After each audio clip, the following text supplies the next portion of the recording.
네, 오늘 말씀 보도록 하겠습니다. 오늘 말씀은 이사야 54장입니다. 1절부터 10절까지 말씀만 읽겠습니다. 제가 한 절, 여러분이 한 절 교독하도록 하겠습니다. 잉태하지 못하며 출산하지 못한 너는 노래할지어다. 상고를 겪지 못한 너는 외쳐 노래할지어다. 이는 홀로 된 여인의 자식이 남편 있는 자의 자식보다 많음이라. 여호와께서 말씀하셨느니라. 내 장막터를 넓히며 내 초소의 휘장을 아끼지 말고 널리 펴되 너의 줄을 길게 하며 너의 말뚝을 견고히 할지어다. 이는 내가 좌우로 퍼지며 내 자손은 열방을 얻으며 황폐한 성읍들을 사람 살 곳이 되게 할 것임이라. 두려워하지 말라. 내가 수치를 당하지 아니하리라. 놀라지 말라. 내가 부끄러움을 보지 아니하리라. 내가 내 젊었을 때의 수치를 잊겠고 과부 때의 치욕을 다시 기억함이 없으리니. 이는 너를 지으신 이가 내 남편이시라. 그의 이름은 만군의 여호와시며 내 구속자는 이스라엘의 거룩한 이시라. 그는 온 땅의 하나님이라 일컬음을 받으실 것이라. 여호와께서 너를 부르시되 마치 버림을 받아 마음에 근심하는 아내 곧 어릴 때에 아내가 되었다가 버림을 받은 자에게 함과 같이 하실 것임이라. 내 하나님께서 말씀하셨느니라. 내가 잠시 너를 버렸으나 큰 국률로 너를 모을 것이요 내가 넘치는 진노로 내 얼굴을 내게서 잠시 가렸으냐. 영원한 자비로 너를 긍휼히 여기리라. 내 구속자 여호와께서 말씀하셨느니라. 이는 내게 노아의 홍수와 같도다. 내가 다시는 노아의 홍수로 땅 위에 범람하지 못하게 하리라 맹세한 것 같이 내가 내게 노하지 아니하며 너를 책망하지 아니하기로 맹세하였노니. 산들이 떠나며 언덕들은 옮겨질지라도 나의 자비는 내게서 떠나지 아니하며 나의 화평의 언약은 흔들리지 아니하리라. 너를 긍휼히 여기시는 여호와께서 말씀하셨느니라. 아멘. 아멘. 반갑습니다. 각자 가정에서 또 예배함으로 깨어있는 성도님들이 있을 텐데요, 우리가 함께 오늘 말씀을 통하여서 이 저녁 시간에 하나님에 대해서 좀 더 생각하고 우리를 돌아봄으로 하나님의 마음을 좀 더 알아가는 시간 되었으면 좋겠습니다. 특별히 이 말씀을 준비하는 모든 전 과정을 아시는 하나님께서 이 시간에 긍휼히 여겨주시기를 소망하는 바가 있습니다. 우리 그동안 수요일의 말씀의 흐름들을 좀 살펴보면요, 신재성 목사님께서 그리스도의 몸된 교회에 관해서 우리가 그리스도와 한 몸 되었다라는 그 교회의 서로를 돌아보는 말씀으로 나눈 바가 있습니다.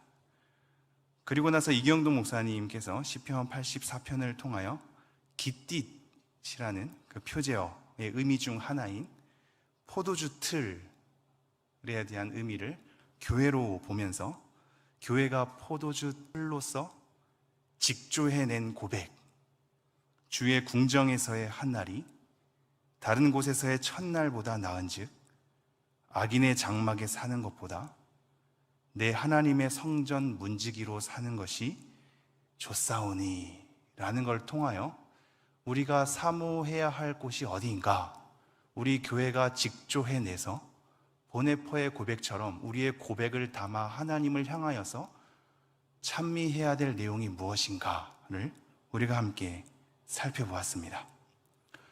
또한 담임 목사님께서도 저번 주 주일에 행복 맛집의 주인인 하나님에 대해서 말씀을 했다죠. 그러니까 서로를 돌아보는 교회의 수평성 속에서 우리의 고백을 담아 직조해야 할 하나님을 바라보면서 그 하나님의 주인 되심을 주일의 말씀을 통하여서 살펴본 흐름 속에 있습니다.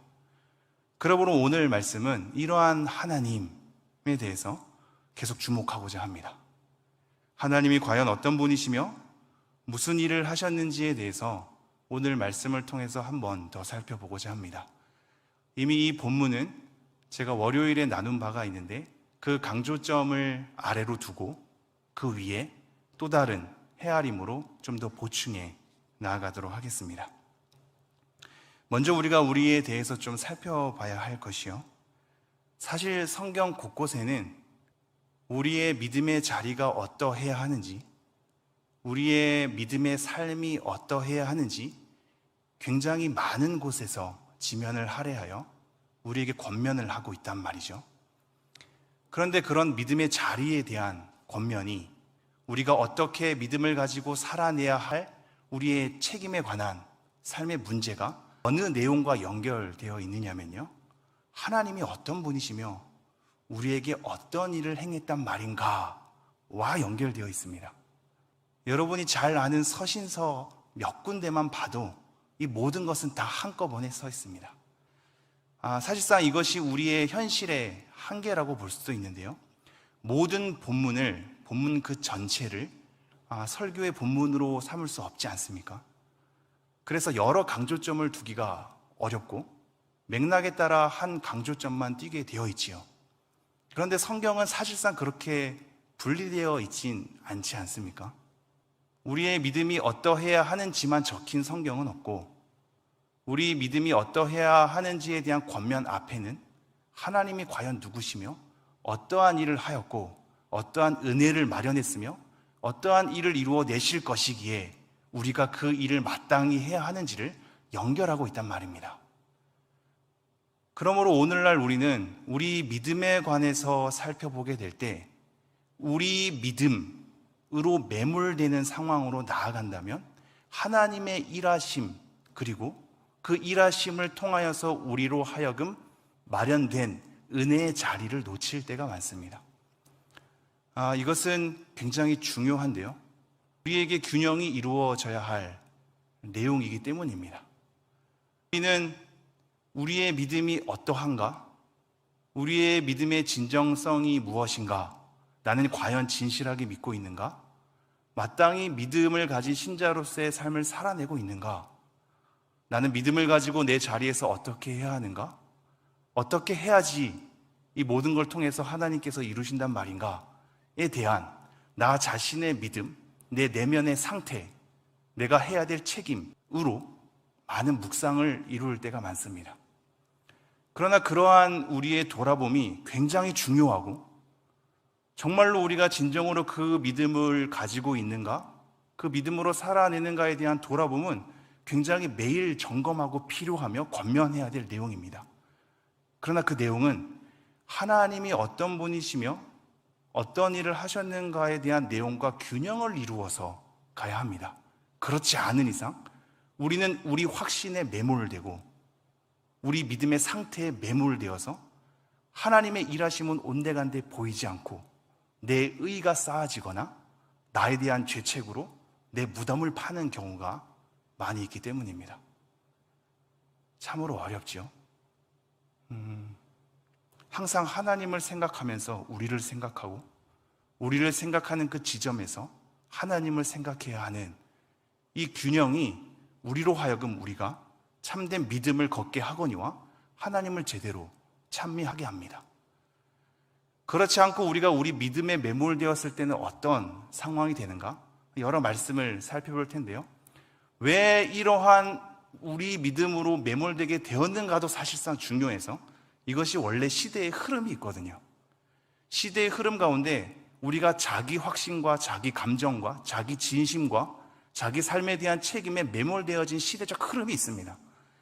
이러한 흐름이 되기까지의 경우는 나중에 혹시 기회가 되면 살펴보고요, 우선 우리는 그렇게 집중된 우리를 살펴보게 될 때 우리가 왜 이러한 삶에 매몰되었는지 한 가지 단서로만 삼으면 예수님을 믿으면 구원받는다라는 이 복음의 내용 가운데 내가 구원받기 위해선 믿어야 하기에 나의 믿음에 집중될 수밖에 없었으며, 그렇다면 구원받는 믿음이란 무엇이며 나는 과연 그 믿음을 갖고 있는가를 물을 수밖에 없었고, 그런 믿음에 관해서 나는 확신이 있으며 정말 진심으로 믿고 있는가에 대한 땅굴을 팔 수밖에 없는 상황이 되었단 말입니다. 예수님을 믿으면 구원받는다에 예수는 온데간데 없고 믿는 나, 확신하는 나, 경험한 나, 살아내고 있는 나에 대해 집중하게 된 겁니다. 이러한 집중은 어느 길로 우리를 인도할까요? 요한복음 16장 말씀 보겠습니다. 요한복음 16장 2절 3절을 한번 찾으신 분은 같이 눈으로 따라와 주시고요, 제가 한번 읽도록 하겠습니다. 사람들이 너희를 출교할 뿐 아니라 때가 이르면 무릇 너희를 죽이는 자가 생각하기를 이것이 하나님을 섬기는 일이라 하리라. 유대인의 삶을 빗대서 얘기하는 건데요, 그 사람들이 너희를 출교할 뿐만 아니라 너희를 죽이게 되는데 이것이 하나님을 섬기는 일이라고 고백이 된답니다. 그러면서 3절, 그들이 이런 일을 할 것은 아버지와 나를 알지 못함이라. 왜 이런 일을 한다고요? 하나님과 예수 그리스도를 알지 못함 때문이랍니다. 하나님이 어떤 분이시며 어떠한 일을 하고 있는가를 놓치게 되면 자기에 집중하게 되고 자기의 열심에 과하게 몰입하게 되면서 누구를 위해서, 누구에 의해서 그 일을 하는지가 온데간데 없어지게 되는 거죠. 로마서 말씀 볼까요? 로마서 10장입니다. 로마서 10장 2절 3절인데요, 제가 한번 또 읽어드리지요. 내가 증언하노니 그들이 하나님께 열심이 있으나 올바른 지식을 따른 것이 아니니라. 하나님의 의를 모르고 자기 의를 세우려고 힘써 하나님의 의에 복종하지 아니하였느니라. 이것도 마찬가지로 유대인의 흐름입니다. 그들이 열심이 없는 것이 아니었죠. 오히려 너무 열심이어서 문제였습니다. 왜냐하면 그 열심은 올바른 지식을 따른 것이 아니었기 때문입니다. 이렇게 올바른 지식을 따르지 않으면 어떻게 되느냐? 하나님의 의를 모르고 자기 의를 세운답니다. 힘써서 자기 의를 세우기 때문에 결국 어떠한 결과에 이르느냐? 하나님의 의에 복종하지 아니하는 삶이 된답니다. 하나님과 예수 그리스도가 어떤 분이시며 무슨 일을 하는지를 우리가 놓치면서 열심 가운데 과하게 몰입되면 어느덧 우리는 지식을 따른 열심이 아니거니와 자기 의를 세우게 되고 그 자기 의는 하나님의 의를 복종하지 않는 길로 걸어간답니다. 이게 단지 유대인의 흐름만 해당되겠습니까? 우리가 가지고 있는 그리스도인에 대한 열심이 하나님은 과연 누구시며 어떠한 일을 하셨는가를 주목하지 않고 묵상하지 않고 그 가운데 우리가 놓이지 않고 그 하나님의 은혜와 하나님의 다스리심의 어떠함을 우리가 주목하지 않는다면 우리는 지식을 따르지 않는 열심 때문에 그 의가 나를 삼키고 마는, 그래서 하나님의 의를 복종하지 않는 삶으로 튕겨 나아가는 삶으로 펼쳐진다고 얘기를 하고 있습니다. 이것은 마태복음 7장에서도 우리가 확인할 수 있죠. 더불어 주여 주여 하는 자마다 다 천국에 들어갈 것이 아닙니다 라고 예수님이 과하게 선언하시죠. 사람들이 와서 묻습니다. 내가 주의 이름으로 선지자 노릇도 하고 주의 이름으로 귀신도 쫓아내고 주의 이름으로 많은 일을 행하였나이다. 그런데 내가 왜 천국에 들어가지 못한단 말입니까? 주의 이름으로 했는데 말입니다. 예수님께서 하시는 말씀은 도무지 너희들이 알지 못한다. 하나님 아버지를 알지 못하니까 불법을 행하는도다 라고 호통을 치고 있습니다. 하나님 아버지를 제대로 알지 못하고 행한 주의 이름의 열심은 의미가 없었던 거죠. 나는 너를 모른다고 한다 라고 표현을 합니다. 나는 너를 모른다고 한다. 하나님을 모르고서도 열심히 나올 수 있다라는 게 굉장히 소수라치는 부분이죠. 우리의 의가 우리를 삼키고 마는, 그래서 하나님의 의를 대적하고 마는 이 삶은 하나님이 과연 어떤 분이시며 하나님은 무슨 일을 하셨는가를 놓치게 되면 발생하는 삶입니다. 내가 도무지 너를 모른다 할지니라. 우리는 과연 하나님을 알고 있으신지요? 우리의 삶을 한번 돌아보십시오. 만약에 내가 내 믿음에 과하게 몰입이 되어 있다면, 그래서 내가 해야 할 믿음의 삶에 집중되어 있다면, 하나님, 내 믿음의 마음은 진심입니까? 하나님, 내가 믿음의 걸음을 어떻게 걸어야 한단 말입니까? 라는 것으로 내가 집중되어 있다면 나타나게 되는 우리의 현상, 기도의 내용 중에 하나는 이겁니다. 하나님, 도와주세요. 물론 하나님께 도와달라는 간구는 마냥 가볍게 나오는 것은 아닐 겁니다. 우리의 무지함, 우리의 나약함 때문에 정말 하나님의 도우심 없이는 안 될 것이라는 것을 아는 고백 속에 하나님의 도움을 간구하는 그런 목소리도 있을 겁니다. 그러나 내가 뭔가 열심을 내기 위해서 이게 당장 잘 되어야 하니까, 내가 내 진심을 꺼내기 위해서 심장을 도려내는 그 열심 가운데 뭔가 나타내져야 하니까, 결과를 잘 보기 위해서, 그리고 내가 그 결과를 보며 안심하기 위해서는 하나님의 도우심이 필요하죠. 그래서 도와주세요라는 표현이 많이 나오게 됩니다. 그러나 여러분, 하나님은 과연 어떤 분이시며 하나님은 도대체 어떠한 일을 하셨는가에 대해서 주목하는 사람이 나오게 되는 현상은 하나님을 찬미하는 것입니다. 하나님의 그 높으심과 하나님의 그 넓으심과 깊으심, 우리를 향한 긍휼과 무한한 은혜, 그 가운데 도사리고 있는 사랑, 그 가운데 우리를 압도하고 안고 가는 하나님의 영광, 그 앞에 우리는 찬미할 수밖에 없죠. 내가 무엇을 꺼낼 수 있단 말입니까? 내가 무엇을 행할 수 있단 말입니까? 내가 무엇을 자랑할 수 있단 말입니까? 내가 무엇으로 하나님께 조금이나마 기쁨을 더할 수 있단 말입니까? 이 고백으로 하나님 앞에 서게 된다면 우리는 하나님의 그 높으심을 그저 찬미할 수밖에 없는, 하나님 앞에 그저 엎드릴 수밖에 없는 이 삶으로 나아갈 것이란 말입니다. 그러므로 우리는 이 두 가지를 잘 균형을 이루어야 합니다. 지금 제가 드리는 말씀은 여러분의 믿음에 대한 확인, 진정성, 믿음에 대한 열심을 포기하라는 얘기가 절대 아닙니다. 그건 너무나 중요하며 성경에서 마땅히 강조하고 있는 바고, 서신서를 보더라도 후반부에는 모든 것이 다 그런 강한 겉면으로 이루어져 있습니다. 그러나 우리가 자주 놓치곤 하는 서신서의 앞부분, 선지서에 대한 하나님의 마음, 그 하나님의 어떠함을 우리가 놓친다면 우리의 믿음에 대한 확인과 열심은 잘못 갈 수 있기 때문입니다. 오늘 본문은 우리를 그걸로 수정시키죠. 이사야서의 말씀이 다 그걸로 도배되어 있습니다. 이스라엘 백성이 잘하는 어떤 조그마한 기회조차도 찾아볼 수가 없죠.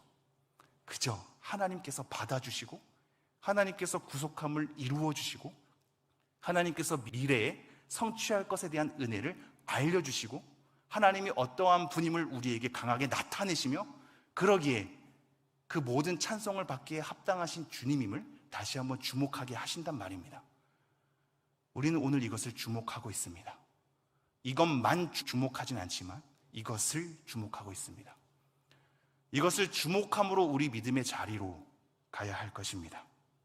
우리가 하나님을 찬미해야 하는 것은 찬양받기에 합당하신 하나님의 존재 자체가 그러하거니와 우리를 향한 하나님의 일하심이 가히 놀랍기 때문입니다. 우리가 이사야서를 늘 마주해야 될 이유, 정말 할 말을 잃게 만드는 하나님의 놀라운 고백, 표현들이 담겨져 있기 때문이죠. 그 일하심에 가히 놀라지 않을 수가 없습니다. 우리는 오늘 본문을 통해서, 제가 월요일 새벽에 이런 말씀을 핵심으로 나누었습니다. 54장 초반절에 노래할지어다, 외쳐 노래할지어다 라는 이 노래할 수 있는 특권을 가지게 된 이유는 53장에 예수 그리스도의 구속함이 있었기 때문이다라고 말씀드렸습니다. 이거는 이사야서에서 너무나 중요한 맥락인데요, 이사야서 49장부터 펼쳐지는 여호와의 종, 그리스도를 향한 이 여호와의 종에 대한 소개는 이스라엘 백성들이 포로로 끌려가고 나서 귀환하는 그 삶 중에 죄가 해결되지 않고서는 그들의 회복이 절대 불가능하기에, 회복되는 것이 겉모양으로는 이루어졌을지언정 진정한 회복으로 갈 수 없기에 죄에 대한 문제가 기필코 해결이 돼야 하거든요. 그러니 49장부터 펼쳐지는 여호와의 종이 우리에게 소개될 수밖에 없는 이유, 그 누구도 해결 못하는, 그래서 그 누구도 회복을 가져올 수 없는 그 상태 속에 여호와의 종이 마땅히 그 구속함을 이루시는 겁니다. 그리고 우리는 노래하며 외쳐 부르는 이 특권에 위치하게 되죠. 그렇게 특권에 위치하게 된 우리로 하여금 하나님께서 계속해서 우리에게 설명하시며 설득하시며 너가 더욱더 외쳐 불어야 할 근거와 이유를 설명하십니다. 왜냐하면 뭐뭐하기 때문이다 라는 것으로 여러 번 걸쳐서 우리에게 얘기를 하고 있단 말입니다. 그런데 그 내용이 회복에 대한 약속입니다. 너가 잉태하지 못하고 상고를 겪지 못하는, 남편에게 버림받은 그런 홀로 있는 여인이었으나 내가 너로 하여금 남편이 되어서 수많은 자녀들을 잉태케 할 것이니 내 장막을 넓혀라. 너가 지금 있는 곳은 좁고 황폐하였으니 장막을 넓히고 다시 한번 세워가라. 내가 어마어마한 회복으로 너에게 선사하게 할 것이다 라는 회복의 약속으로 우리에게 주어져 있단 말입니다. 그런데 월요일 새벽에 주목하는 바가 나아가서 뭐였죠? 회복의 약속은 우리의 형통함인데, 우리의 잘됨인데, 그 내용에 자리하고 있는 바는 그 빛나고 크신 영광의 하나님이라고 했습니다. 그래서 5절에 이렇게 얘기한다 그랬죠. 이는 너를 지으신 이가 내 남편이시라. 그의 이름은 만군의 여호와시며 내 구속자는 이스라엘의 거룩한 이시라. 그는 온 땅의 하나님이라 일컬음을 받으실 것이라. 그러면서 7절 8절에도 내가 잠시 너를 버렸으나 큰 긍휼로 너를 모을 것이요 내가 넘치는 진노로 내 얼굴을 내게서 잠시 가렸으나 영원한 자비로 너를 긍휼히 여기리라. 내 구속자 여호와께서 말씀하셨느니라. 10절입니다. 산들이 떠나며 언덕들은 옮겨질지라도 나의 자비는 내게서 떠나지 아니하며 나의 화평의 언약은 흔들리지 아니하리라. 너를 긍휼히 여기시는 여호와께서 말씀하셨느니라. 우리를 어디로 인도하고 있나요? 회복의 약속, 형통케 되는 수많은 회복의 약속 가운데 그 중심에 자리하고 있는 바, 우리를 구속하시고 거룩하시며 우리를 지으시고 남편 되시는 하나님, 그가 가진 자비, 그가 가진 긍휼, 그가 가진 영원한 언약으로 우리를 인도하고 있단 말입니다. 이것이 너무나 중요한 맥락이었습니다. 그렇다면 우리는 이러한 하나님이 어떠한 분인지를 보면서 하나님께서 어떠한 일을 이루어 내셨는지를 읽어낼 수 있습니다. 하나님의 존재와 일하심은 분리될 수 없기 때문입니다. 그러므로 오늘 제목을 함께 다 같이 읽어볼까요? 시작.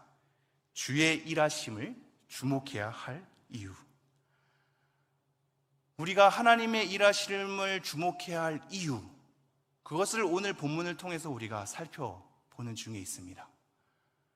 우리가 회복의 약속의 자리에서 크고 빛나는 하나님의 영광, 그 하나님의 어떠함을 바라보았다면 그렇게 소개되고 있는 하나님을 통해서 우리는 하나님이 어떠한 일을 이루어내고 있는지를 이걸 읽어낼 수 있기 때문입니다. 우리가 요한복음 17장 3절에서 이런 말씀을 잘 알고 있습니다. 영생은 유일하신 참 하나님과 그의 보내신 자 예수 그리스도를 아는 것이니이다. 참된 생명이란 유일하신 참 하나님, 그리고 그가 보내신 예수 그리스도를 아는 것에 있습니다. 우리 회복의 약속의 중심 가운데 서 있는 하나님의 어떠함, 그리고 하나님께서 어떻게 일하셨는지가 우리로 하여금 참된 생명으로 이끌게 되는 것입니다.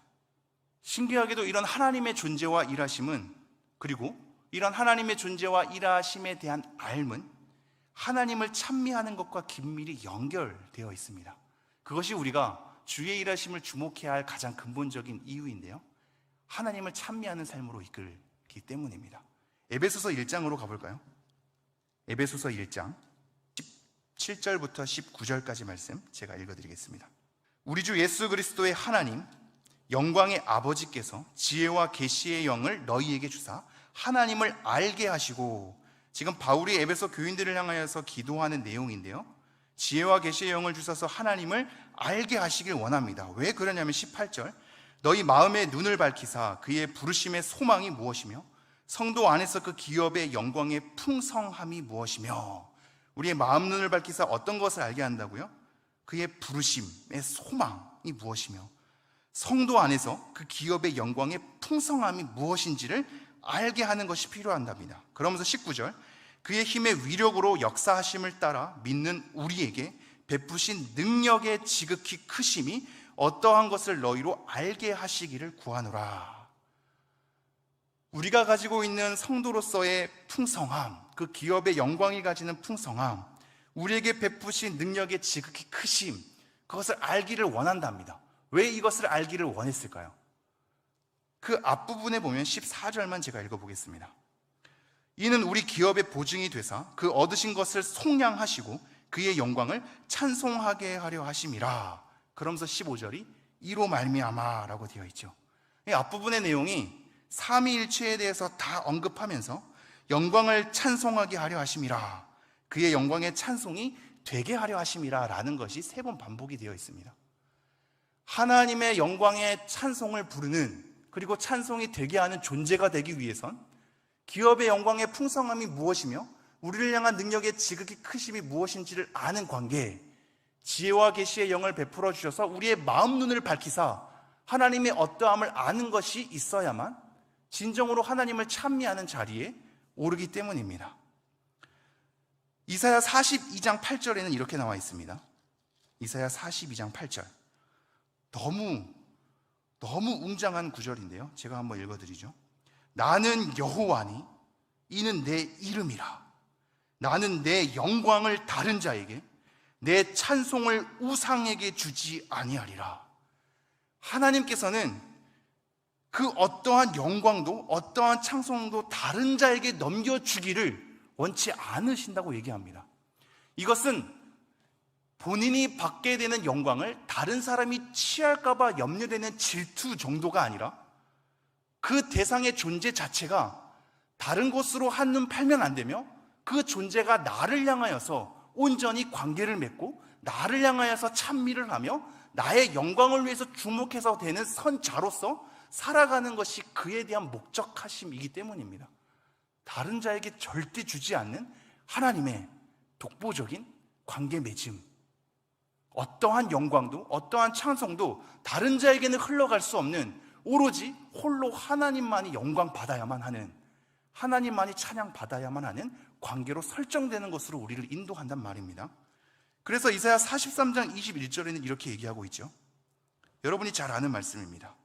이 백성은 내가 나를 위하여 지었나니 나를 찬송하게 하려 함이니라. 하나님께서 이스라엘 백성을 지으신 이유, 목적, 하나님을 찬송하게 하려 함. 이것은 단순히 노래를 부름 정도가 아니겠지요. 하나님의 어떠함을 부르고 주목하고 의지하고 그에 따라 우리가 살아가며 하나님을 주인 삼아 하나님께 온전히 영광을 돌리는, 그러기에 내가 무엇을 하든지 무엇을 먹든지 무엇을 마시든지 하나님의 영광을 위해서 하는 삶의 부르심으로서 걸어가는 것, 그 모든 삶의 내용이 될 것입니다. 이것이 우리를 지으신 목적이랍니다. 하나님을 찬송하게 하려 하는 것. 이런 하나님을 찬미하고 찬송하게 하려는 것이 어떠한 삶을 통해서 나온다고요? 하나님이 과연 누구시며 어떠한 일을 하셨단 말인가를 통해서 우리는 찬미함으로 그 걸음을 옮길 수 있단 말입니다. 우리는 이 삶을 위해서 한 가지 명심해야 될 일이 있습니다.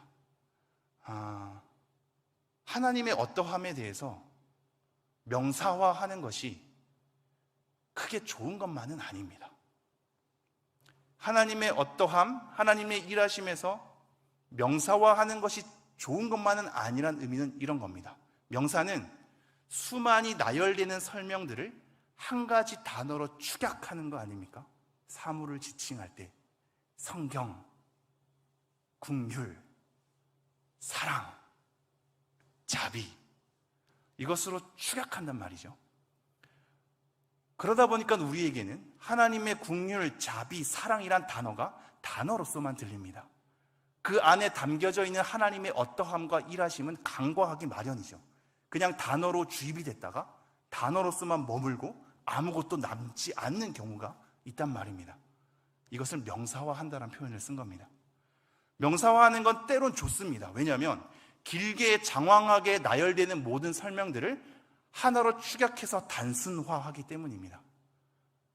이것의 좋은 점은 우선 차치하고 안 좋은 점은 심하게 축약하고 단순화하다 보니 그 안에 서려 있는 수많은 배경에 대한 설명들을 놓치기 십상인 겁니다. 예를 들어보죠. 어떤 아이가 한 아이를 괴롭힌다고 생각해 봅시다. 손가락으로 찌르고 옷을 잡아당기고 때로는 눈을 흘기고 때로는 거칠게 표현을 하기도 하는 상황인 거죠. 그 아이가 그렇게 여러 가지 행동을 하게 될 때 우리는 그 아이를 단순하게 하나로 명사화할 수 있습니다. 그 아이는 나쁜 놈이다. 아이로 표현하니까 조금 정서가 조금 공감이 되지는 않는데요. 뭐 이럴 수 있습니다. 어떤 살인자가 살인을 하게 될 때 수많은 가정의 과정이 있을 것이고, 부모로부터 받게 되는 피해, 그가 안고 온 어렸을 때 유아기의 삶들, 그리고 그가 살인이나 저지르기까지 오게 되는 수많은 삶의 과정이 있었을 겁니다. 왜 그 일을 저질렀는지, 어떠한 마음이었는지, 그 일을 통하여서 그가 얻고자 하는 것이 무엇이었는지 수많이 나열될 수 있는 삶의 정황과 배경, 설명이 녹아져 있는 겁니다. 그런데 우리는 그 사건을 보면서 단순화할 수 있죠. 저 나쁜 놈. 나쁜 놈으로 단순화해서 명사화하는 것은 그 사람에 대한 삶의 배경과 삶의 과정을 묵살시킵니다. 우리가 그 사람을 다른 사람에게 소개할 때, 야, 조상은은 나쁜 놈이야 라는 것으로 모든 것이 다 끝나죠. 우리 시대의 아픔, 정치적인 아픔이 거기에 있지 않습니까? 저 사람은 빨갱이야 하면 끝나는 거죠. 그 사람이 걸어온 삶, 그 사람이 공포에 떨었던 삶, 그 사람이 살아남기 위해서 발악했던 삶, 이 모든 것에 대한 삶의 정황을 헤아릴 필요는 없습니다. 빨갱이면 끝나는 겁니다. 우리 시대의 진보와 보수의 정치적 입장도 그렇죠. 수많은 사회적 이슈에 따라 각기 다른 입장, 각기 다른 생각을 가질 수 있으나 보수라는 이유 하나로 모든 것이 뭉뚱그려지고, 진보라는 이유 하나로 모든 것이 뭉뚱그려지는, 보수의 인사와 인사하면 보수가 되고 진보가 하는 프로그램에 참여하는 진보가 되는, 너무나 단순화하고 너무나 명사화하는 이 시대의 배경이 그 사람에 대한 삶의 정황과 과정을 잃어버리게 만들었습니다. 다시 한번 처음으로 돌아가 볼까요? 그 아이가 왜 다른 친구를 찔렀을까요? 그 아이가 왜 옷을 잡아당겼을까요? 왜 눈을 흘기고 왜 거친 표현을 했을까요? 때로는 너무 외로워서 누군가랑 정말 놀고 싶은데 그 노는 것을 멋지게 표현할 방식을 모르기 때문에 그렇게 행동할 수도 있지 않을까요? 교회에서 어떤 사람이 이 설교 가운데 일어나서 막 눈물을 흘리면서 막 소리를 치는 겁니다. 사람들이 다 눈을 흘기죠. 저 사람 왜 저러지? 설교 가운데 조용히 해야지 왜 이렇게 일어나는 거야? 저 사람의 지인들은 왜 말리지 않는 거야? 저 사람 약간 정신이상자 아니야? 이것이 실제 일어난 일인지 모르지만 풍문으로 계속 전해져 온 얘기는, 원래 말을 못했던 자가 갑자기 말을 하게 되는 경우를 입어서 하나님의 그 치유의 회복을 그 예배 가운데 입어서 말문이 터졌다는 이 수많은 비유로 우리는 들어온 것을 여러분이 기억할 겁니다. 제가 굳이 이 얘기를 꺼낸 이유가 무엇일까요? 그 사람의 삶의 배경과 과정을 삭제한 채 한 단면만 보는 것은 단순화하는 것이고, 이런 단순화하는 것은 그 사람이 겪어온 모든 삶을 잘라내서 폭력적인 행사를 하게 되는 것이기 때문입니다. 다시 한번 말씀으로 돌아가 보죠. 우리는 하나님의 어떠함, 하나님이 무슨 일을 하셨는가에 대해서 끊임없이 사건을 통해서 살펴야 합니다. 단순히 하나님의 긍휼, 하나님의 자비, 하나님의 사랑으로 단순화하는 것이 여러분에게 듣기에는 간략해서 좋을 수는 있으나 우리 마음 가운데는 하나님의 어떠함이 아무것도 남지 않을 수 있죠. 물론 절대적으로 그렇지 않습니다만 그렇지 않을 수 있단 말입니다. 하나님의 사랑이라는 단어가 너무 많이 들려서 흘려가는 것처럼, 긍휼이라는 단어에 아무런 감동과 일하심이 느껴지지 않는 것처럼, 아무것도 남지 않는 단순화와 이 설명에 대한 간략화가 우리로 하여금 하나님에 대한 찬미를 놓치게 하고 있지는 않는지를 점검해야 하는 것입니다. 잘 생각해 보십시오. 하나님은 영원하신 분입니다. 영원하신 분이기에 하나님이 하나님으로서 우리에게 나타날 때는 시간으로 자기를 제한해서 들어오셔야만 합니다. 이게 이해가 되실까요? 하나님은 아파하지 않아도 되는데 아파하시죠. 하나님은 애통하시지 않아도 되는데 애통한단 말입니다. 하나님은 분노를 일으킬 수 없습니다, 사실은. 왜냐하면 하나님은 완전하고 영원하신 분 아닙니까? 무언가에 갑자기 성질이 나거나, 무언가에 갑자기 초라해지거나, 무언가에 갑자기 결핍을 느끼거나, 무언가에 갑자기 초조해지면서 불안에 떠시는 분이 아니란 말입니다. 우리가 마음이 완벽하면 초연할 수 있죠. 분노에 치를 떨지 않는단 말입니다.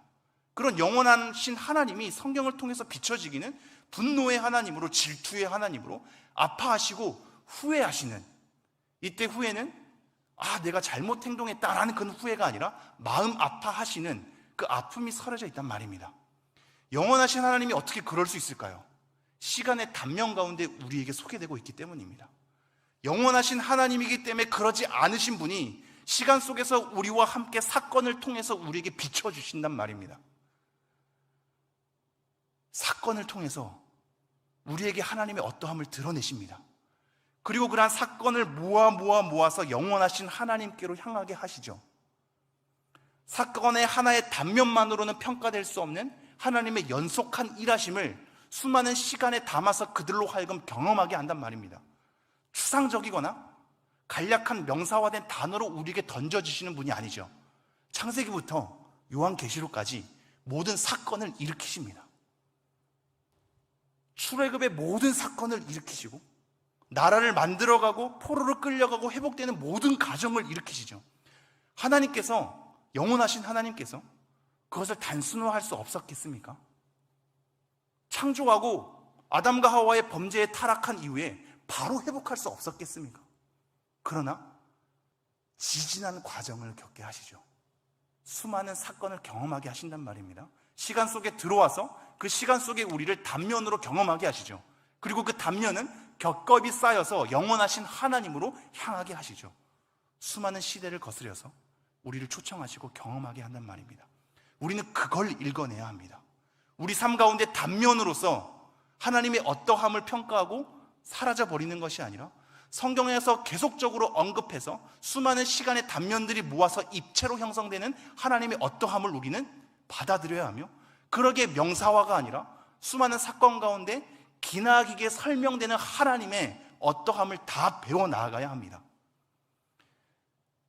우리의 인생의 여정 가운데 경험만으로는 그러한 하나님의 영원하심을 느낄 수 없기 때문입니다. 다 경험할 수 없기 때문입니다. 그러므로 성경에 수많은 시기의 가운데 우리에게 사건으로 나타나신 하나님의 수많은 설명들을 모아서 우리의 경험을 넘어 성경에서 계시한 하나님을 입체적으로 우리가 바라보며 하나님이 과연 누구시며 어떠한 일을 하셨는가를 추적해 가게 하고 그 가운데 하나님을 경배할 수밖에 없는 자리로 서게 하는 것입니다. 이것이 오늘날 성경을 대하는 우리의 자세이며 이걸 통해서 하나님을 배워 나아가는 이유입니다. 여러분, 하나님이 누구시며 하나님이 어떠한 일을 하셨는가는 여러분이 오늘 하루를 사는 여러분의 감정과 여러분의 믿음의 걸음, 여러분의 평생의 경험으로 다 알아낼 수 없습니다. 성경을 통해서 수많은 사건을 통하여서 우리에게 계시하신 하나님의 어떠함을 주목해서 그 모든 단면들을 모아 하나님의 위대하심 가운데 다시 한번 서야 하는 겁니다. 그리고 그 자리가 우리로 하여금 하나님을 찬미하게 하는 자리가 될 것입니다. 5절의 말씀은 그래서 이렇게 읽어낼 수 있습니다.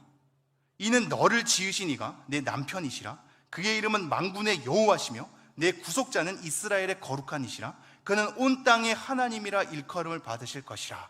이것을 단순히 명사화하지 않고 이 단어 가운데 풍겨져 있는 수많은 하나님의 일하심들을 같이 봐야 하는 것이죠. 하나님이 우리를 지으셨다는 것이 과연 무엇인가? 사람을 어떻게 창조하셨고 그 가운데 타락 가운데 하나님의 형상이 어떻게 훼손되었으며 하나님의 형상을 다시 한번 회복시키기 위해서 어떤 걸음을 일구어 내셨는가? 그리고 우리를 어떻게 부르셨으며 그 가운데 우리에게 어떠한 소명을 주셨고 우리로 하여금 어떠한 일을 이루어 내셨는가? 우리가 이름을 짓기 이전부터 태중에 하나님의 알미 어떻게 펼쳐졌는가를 다 확인해야 하는 것입니다. 남편 되었다는 것도 그런 것이죠. 사실상 이게 말이 되는 얘기입니까? 전능하신 하나님이 미천한 우리의 남편이 되신다니요. 구약 성경에서 남편 됐단 말은 굉장히 적게 등장하거든요. 이것은 호세아 말씀으로 다시 한번 이어가야죠. 그냥 남편 되었다라는 것으로 끝나지 않고 호세아를 통해서 자기의 아내가, 그것도 음란한 아내가 다시 한번 벗어나서 다른 남자를 찾아가서 배신했던 그를 다시 한번 쫓아가서 값을 지불하고 그를 데리고 오는 호세아의 삶을 통해서 하나님이 이스라엘 백성들을 이렇게 사랑하신다는 부부의 관계까지도 확장돼서 이해해야 하는 대목입니다. 유대인들은 감히 하나님을 아버지라도 부를 수 없었는데 말이죠. 남편이라고 부를 수 있다니요. 만군의 여호와도 그렇습니다. 하나님의 능력입니다. 하나님의 위대함입니다. 구속자도 마찬가지입니다. 우리에게 값을 지불하고 이미 오지 않은 예수 그리스도를 소개하면서 그들을 이끌어내시는 구원하신 하나님의 역사를 다 통으로 봐야죠.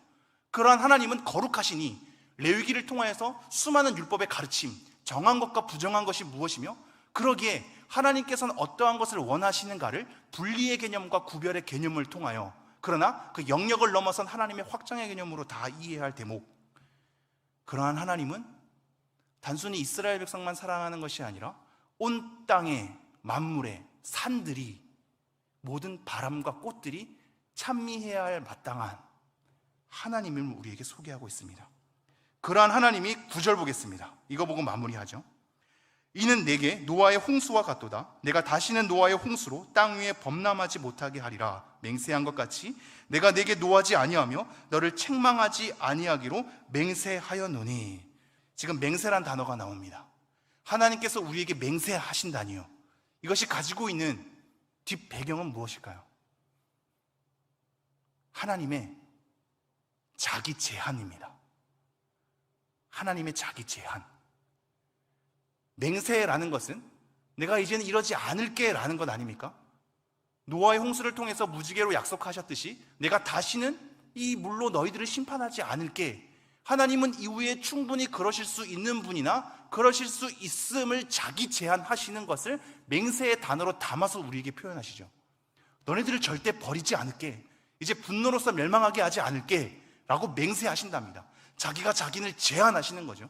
제한받지 않으시는 영원하신 하나님이 마음대로 행동할 수 있으며 그런 마음대로 행동하는 것이 옳으신 그 하나님이 그러지 않을게라고 우리에게 약속하시면서 자기의 약속을 이루시기 위해 제한하시는 하나님의 일하심을 우리에게 보여주고 있습니다. 정리하겠습니다. 오늘 우리는 우리의 믿음의 자리, 우리의 믿음의 진정성, 우리가 믿음의 걸음을 걸어야 할 때 해야 할 역할들, 이 모든 것이 중요합니다만 하나님이 과연 누구시며 어떠한 분이신가에 대한 연결을 끊고 우리의 열심에 집중하는 것이 위험하다고 밝혔습니다. 그러므로 이사야서에서 우리에게 줄곧 등장하는 하나님의 어떠하심, 하나님이 과연 누구시며 정말로 우리를 어떻게 생각하시며 우리에게 무엇을 약속하시며 우리를 위해서 무엇을 이루어셨는가를 계속해서 주목해야 할 이유, 그것은 우리의 그러한 하나님에 대한 알미, 하나님을 찬미하는 삶으로 나아가기 때문입니다. 여러분의 구원받음을 나 예수님 믿었으니 구원받았다라는 것으로 간략화하지 마십시오. 우리를 구원하기 위하여서 하나님은 어떠한 일들을 세밀하게 이루어내셨는지를 여러분이 확인하셔야 합니다. 성경에 수많은 열겨져 있는 하나님에 대한 설명을 우리는 그것으로 추적해 가야 합니다.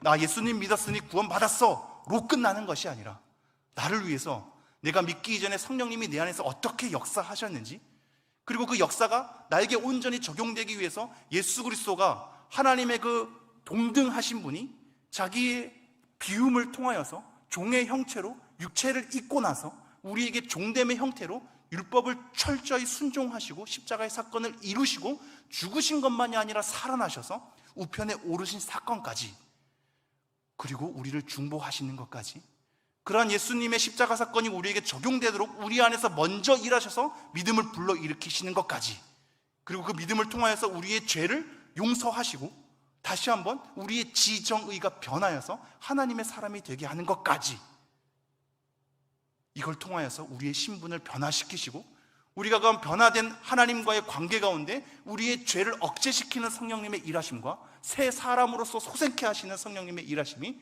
하나님의 완성으로 우리를 이끌어 가시는 모든 붙잡음, 그 일하심을 보셔야 합니다.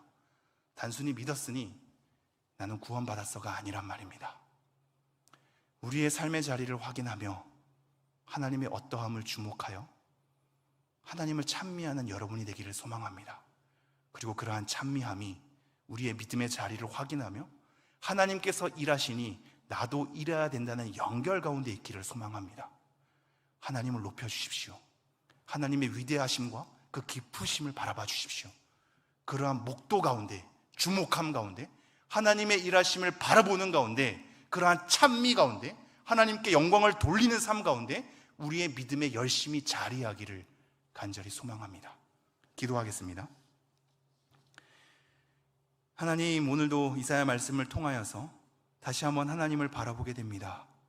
우리가 얼마나 미천한지, 우리의 열심이 얼마나 작은지, 그 가운데서도 자랑하며 자기를 삼아버리는 우리의 옹졸함이 얼마나 큰지 다시 한번 우리를 보게 되며 그와 비교할 수 없는, 견줄 수 없는, 감히 갖다 댈 수 없는 하나님의 크심을 다시 한번 보게 됩니다. 하나님, 우리 모든 성도님들이 이 하나님의 크심에 압도당하게 하여 주시옵소서. 우리의 모든 열심이 하나님 안에 놓이게 하여 주시옵소서. 우리의 믿음의 걸음과 믿음의 자리에 대한 확인이 하나님의 어떠하심과 하나님의 누구심과 하나님이 어떠한 일을 하셨는지에 대한 암 속에 자리하게 하여 주시옵소서. 그래서 우리가 찬미함으로 하나님께 영광을 돌림으로 기뻐함 가운데, 하나님을 위한 자리 가운데 우리의 열심히 놓을 수 있도록 우리를 인도하시고 우리를 사랑으로 이끌어 주시옵소서. 이 모든 말씀 우리 주 예수 그리스도 이름으로 기도합니다. 아멘.